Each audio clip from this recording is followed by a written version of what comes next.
এই ব্যাপারে অনেক আয়াত আল্লাহ অবতীর্ণ হচ্ছে। পর্দা সবার উপর ফরজ, নামাজ সবার উপর ফরজ করা হয়েছে, কিন্তু কোন সমস্যার কারণে নামাজ না পড়তে পারলে পরে সেটা পড়ে যাওয়ার সুযোগ আছে, কাজা সেটা করতে পারবে, কিন্তু পর্দার কোনো কাজা নাই। যে এখন আমি জন্ম এদিকে বলছি, আচ্ছা এটা অন্য সময় দেখবো না, অন্য সময় কোনো আনন্দের কোনো সুযোগ নাই।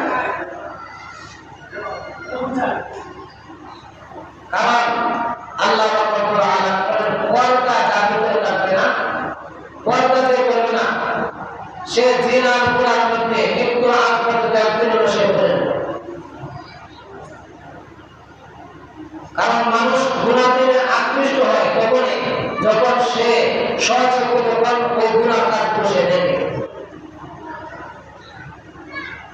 একজন মহিলার আকৃতি চেহারা আমার চোখের সামনে পড়ছে, এত সুন্দরী এত রূপসী, যখন আমি চোখে দেখছি, দেখার পরে আমার অন্তর কল্পনা শুরু হয়েছে। সারাদিন এই টেনশন, কি মহিলা হতো, এই মহিলার কাছে চোখে দেখার কারণে তার অন্তরে কল্পনা শুরু হয়েছে।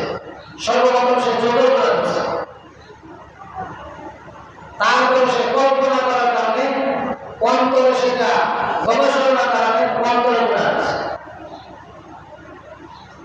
এমন এক সময় চলে আসে, এই কল্পনা করতে করতে একদিন, দুদিন, 3 দিন, 4 দিন এরকম কল্পনা করতে করতে তার এমন এক মুহূর্ত চলে আসে যে ওই মহিলার সাথে সরাসরি সাক্ষাৎ করার সুযোগ খুঁজে। সারা বিশ্বের মধ্যে নারী দর্শন হচ্ছে, কেন হচ্ছে?